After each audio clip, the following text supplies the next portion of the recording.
Well, future Mr. President incumbent Lee Dinepolopoli asked a question. I think I've got time to answer it because this is my life right now. Oh, there we go. Pardon me, little guys. All right, so that's a pretty comprehensive question about deloading, deloading specific lifts. Deloading specific lifts just based on feeling shitty, especially during a weight cut. I probably shouldn't break the fucking law twice while I'm doing this shit. About deloading certain lifts that kind of feel shitty on a, on a weight cut or something, just to not do like a full-blown deload. And I mean, people have different definitions of what that actually is and everything. Personally, there should be times where like volume and stuff kind of drops down anyway, but I really think there kind of should be planned.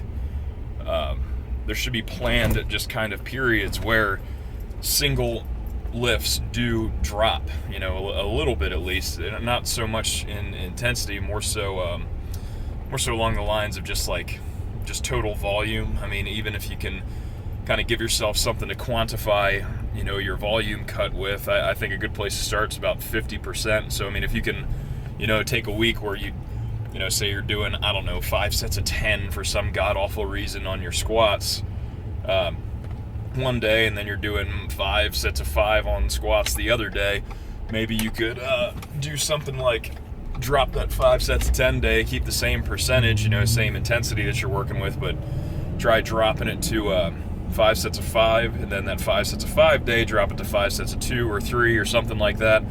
And if you still feel like shit, you can kind of work it from there, where you actually do some more kind of significant drop, like maybe around 75% or so. But if everything else is feeling good, what's the point of even really knocking it back a peg? But anyway, I'm just talking total theoretical, just kind of situations here, nothing too specific.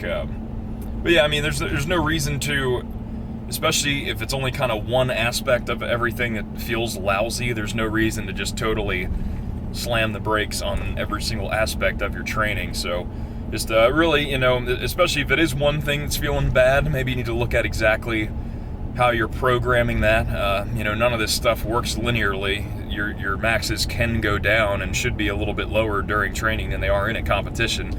So maybe, you have to kind of really be honest with yourself and make sure you're not overshooting some of your numbers. Make sure you're not overshooting your training max that you're working with. That could be an issue. That tends to be a problem with a lot of people that have kind of numbers in mind that they would like to hit for their next meet, instead of actually trying to just progress a little bit every single time.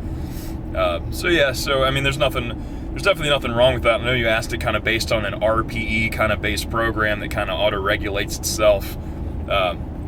Even with that, there still needs to be some kind of percentage base, some kind of percentage work being done, because if you can't, if you can't use math to quantify what you're doing, then you're just kind of, I don't know, there's no way to track any kind of quantifiable progress over time. If your RPE's at 8, keep feeling lighter and lighter, that's a totally just kind of subjective thing that, there's no way to really kind of graph that on a chart, I guess, unless you get real nerdy with it. But anyway, there should be some kind of percentage base for all the training anyway.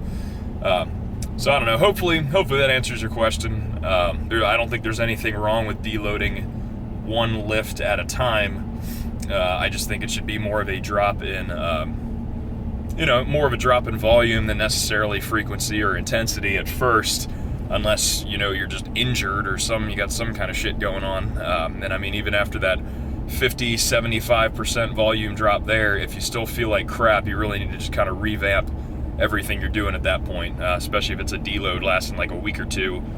Just kind of use some common sense. If it still sucks after that time period, there's something wrong with your training in general. Yeah, hope that answered it.